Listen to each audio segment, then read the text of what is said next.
Well, I found another old journal. This one has Garfield on it. Isn't that cute? But it is from 2002. So I would have been about 14? 14 or 15. November 17th, 2002. Well, I'm supposed to write down random thoughts in here, so I think I will start. My mother is angry at me. She now has this image of me as a bad kid. I think it started with me getting Saturday school for PDA. That's a story. Maybe I'll tell that story later. Actually, it's not that much of a story, but it's kind of one. Then my grades started dropping, and I've been absent a lot. So today, Sunday, I told her my throat hurt, and she's all, "Are you backing out? Because if you miss this practice, you might as well call Diane and tell her you're not doing it anymore." She talked to me like as if every time I'd been sick, I was faking it, and I haven't at all.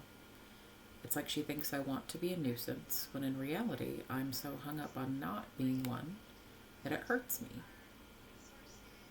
I've been contemplating overdosing on Tylenol a lot lately. Ooh, this just got heavy. Yeah, 2002. Upset 14-year-old. Maybe not to completely off myself, but to prove to this woman that no, I'm not alright and I'm not happy. And if I die, it's an added bonus. Maybe then she'd finally see me for who I am instead of this perfect image she's created for herself. 10:05 p.m. Just got back from Tejas Writers practice a little over an hour ago, and I'm waiting for the bathtub to fill up, so I figured I'd write some. This morning I kind of didn't want to go, but I'm glad I did, if anything because I got to talk to you a lot, Katie. Tonight, a little while after I got home, I started thinking about how much I love talking to you about everything and nothing, how you've saved me from myself so many times, sometimes without even trying. I feel so amazing lucky to have you as my best friend. Love you, sis. So this was a journal that I actually shared with a best friend of mine. We started it with the intention that we would write back and forth to each other in it. And I don't think we got that off the ground, but I did let her read it. Oh, and then I wrote a quote from a book in here. The quote is not something I wrote. It's from Prozac Nation, the book by Elizabeth Wurtzel. What do you do with pain so bad it has no redeeming value? It cannot even be alchemized into art, into words, into something you can chalk up to an interesting experience. Because the pain itself, its intensity, is so great that it has woven itself into your system so deeply that there is no way to objectify it, or push it outside, or find its beauty within. That is the pain I'm feeling now. It's so bad it's useless. The only lesson I will ever derive from this pain is how bad pain can be. It's a heavy book, 14-year-old Kristen. It's a heavy book. I don't know how much I want to read today. I don't know what's in here. It might get, I don't know how heavy it's going to get. It already started out pretty heavy. I'll do a couple more. November 18th, 2002 at 10:16 p.m. Feeling physically quite awful right now. I skipped rehearsal, and I would never skip rehearsal unless I was feeling insanely awful. Katie, your friend Roland, called me twice today. I think he's looking for someone like you since he knows he can't have you right now. I didn't talk to him because both times he called, I was either asleep or incapable of forming sentences. I do believe he's reading a bit too much into my being friendly. Or maybe not, I don't know. All I know is I really need to stay single for a while. What Ryan and I had is not something I feel I can bounce back from easily. I really do believe I loved him with every fiber of my being, and in his way, I believe he loved me too. 14-year-old Kristen. But Ryan is not anywhere near emotionally mature enough to handle a deep, serious relationship, and I'm just not stable enough. Oh, well, I had a little insight. At least about me. But then, no one really is in high school. Teenagers can love and know it, but what seems so strong and unbreakable one day can shatter into 1,000 pieces the next. That's one thing that can definitely be said about relationships between teenagers. They are undeniably fickle. I liked the word fickle back then. What you feel rock steady sure of can be completely different before you even turn around. The reason relationships between teenagers are so fickle is probably because teenagers themselves are. As we are still growing as people, as we are ever changing, so are our relationships. I am ever changing. I will never be exactly the same person I was yesterday and 100 yesterdays before. I am ever searching for that perfect combination inside me that will make me feel at home and safe within myself.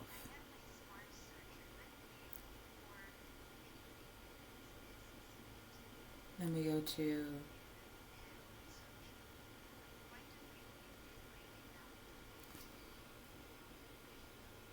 November 19th, 2002, 10:06 p.m. This awesome song just came on the radio. I was still listening to the radio back then. It's called Always by Saliva. Oh gosh, I haven't heard that in years. I'll have to look that up. It's probably not that great.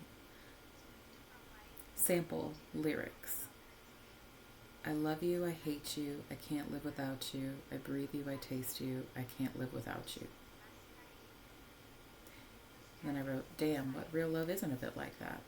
Anyway, I stayed home from school today.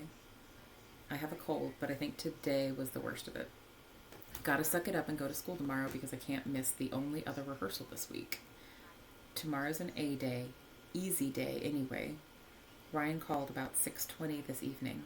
I was sleeping, so I missed the call. I just saw his name on the caller ID. I don't know what he was calling about, but as an old instinct, whenever I see his name on the call ID, I get this impending sense of doom and I think, oh God, how is the world ending this time? Not that he's always called with a drama of some sort. He just has a lot of the time. I took some medicine with codeine in it to help me sleep, and it's kicking in now, so I gotta go. Well, that wasn't a good thing to do, 14-year-old Kristen. That's not a great way to fall asleep.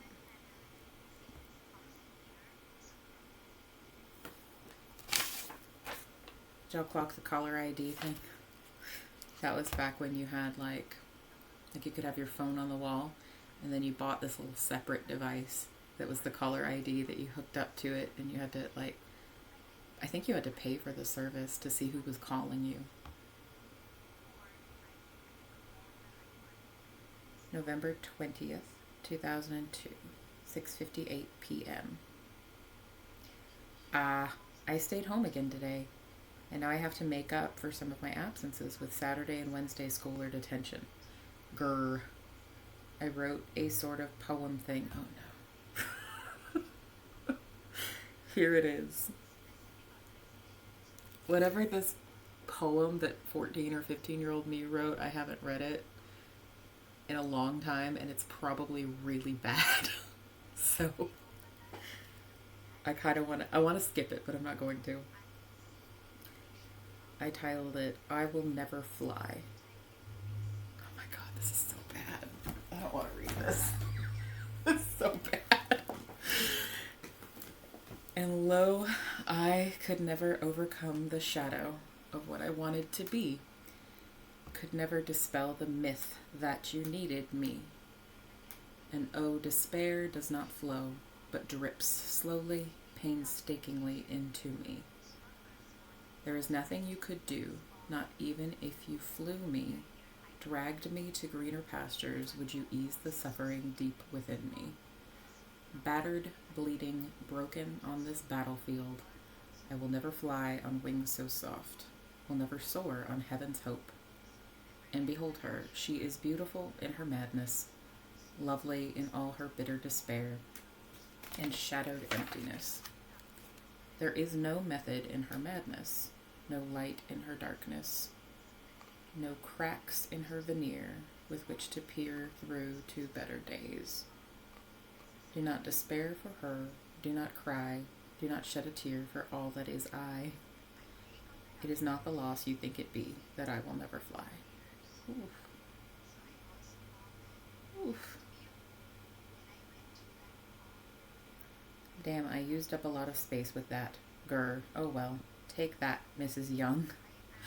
All the poems written by teenagers are not about doomed love. Haha. I had forgotten about Miss Young. That was my, I guess, 10th grade English teacher. And she had said that one day, that all poetry that teenagers write is about doomed love.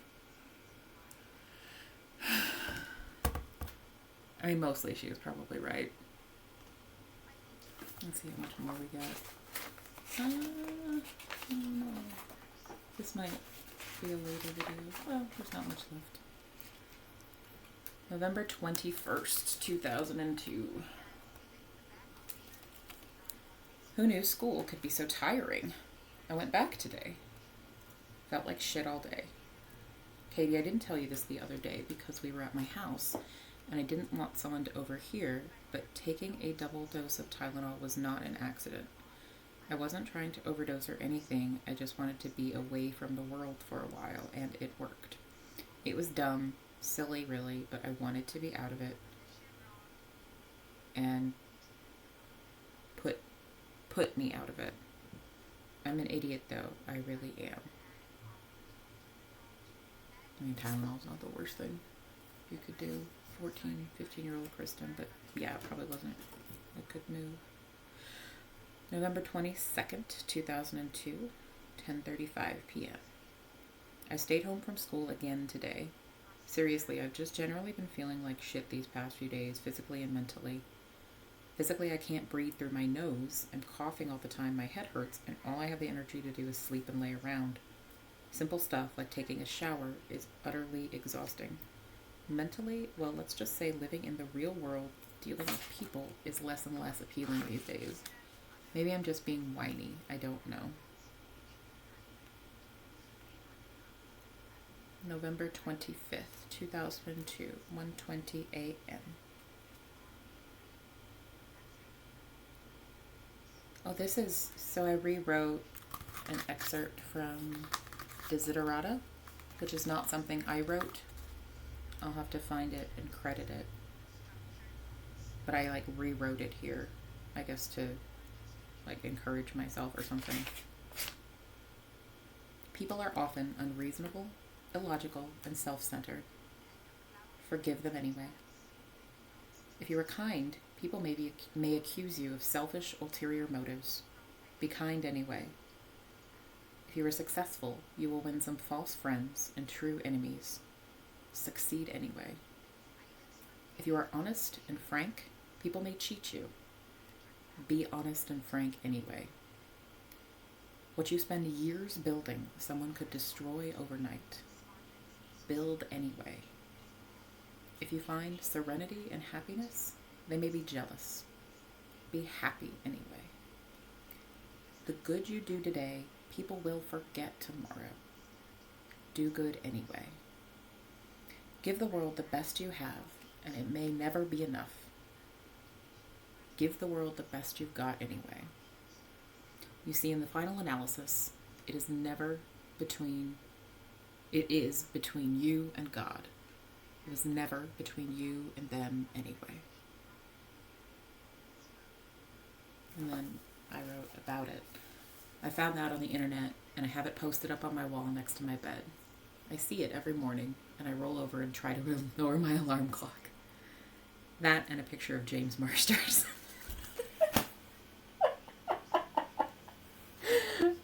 James Marsters was the actor who played Spike in Buffy the Vampire Slayer. I had a huge crush on that guy. And somehow I have the energy to get through the day. So, yeah. inspiring excerpt of writing and pin-up of some TV guy I had a crush on. He's 14. What do you want? Yeah, 14. Oh, the next entry is not until March 2003. So by then I was 15. March 24th, 2003, 3:06 a.m. Just finished watching the movie 8 Mile, the Eminem movie. It really does kick some serious ass. I mean, it's like an hour and a half long, but it felt like 30 minutes. It just moved so fast and was so interesting and so real. Just gut-wrenchingly honest in a way I've never seen in a movie before. I hadn't seen many movies yet at 15. I know how long it's been since I wrote in here, and how long it's been since you gave this to me, Katie. I'm still thinking I'll return it to you tomorrow, or as soon as I see you. I don't have anything particularly groundbreaking to write right now. So, quote time.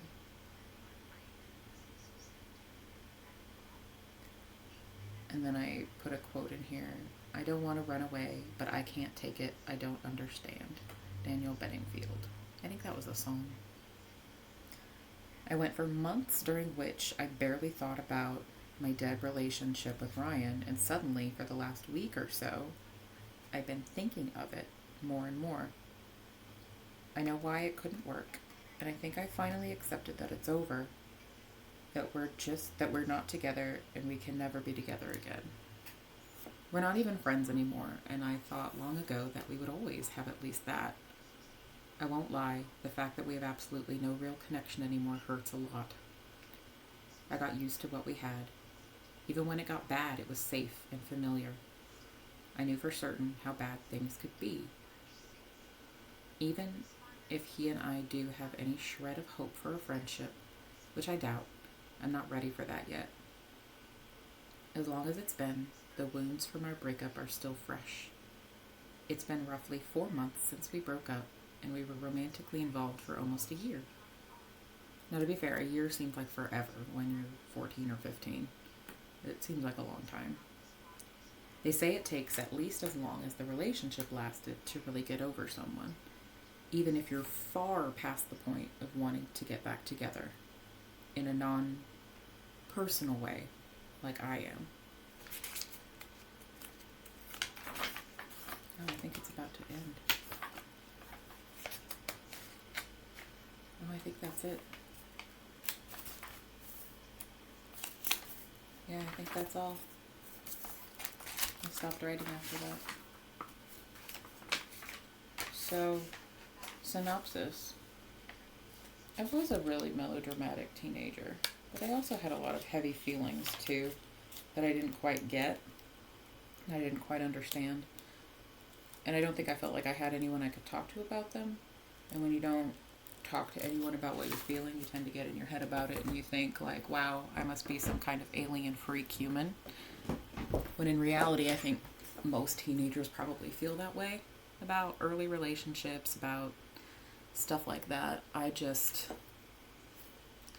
think a lot, and I got in my head a lot about it, and I didn't really talk to anyone about it, except I would write about it sometimes.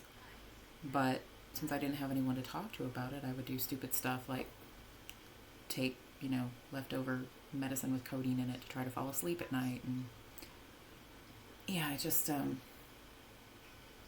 people need someone to talk to. And if you don't have someone to talk to, it helps to write things down, I guess. I don't think I was as bad as I could have been since I was writing a lot back then. At least I was doing that. Because teenagers are famously impulsive, right? Like, it's just part of your brain structure when you're that age. Like, the part of your brain that's in charge of making you think before you do things and think about the consequences of your actions is not really fully formed until you're around 25 years old. So when you're a teenager, you've got all the super fun hormones raging, and that part of your brain's not developed yet. You kind of just leap before you look all the time. But I was a very sad teenager a lot of the time. And when I wasn't sad, I was looking for things to kind of bump my mood up. It's very interesting to me going back and reading some of these and kind of like connecting the dots on how I ended up being the adult I am today. So if you're still here, thanks. Nice to see you. If you're not, that's cool too. Have a nice day.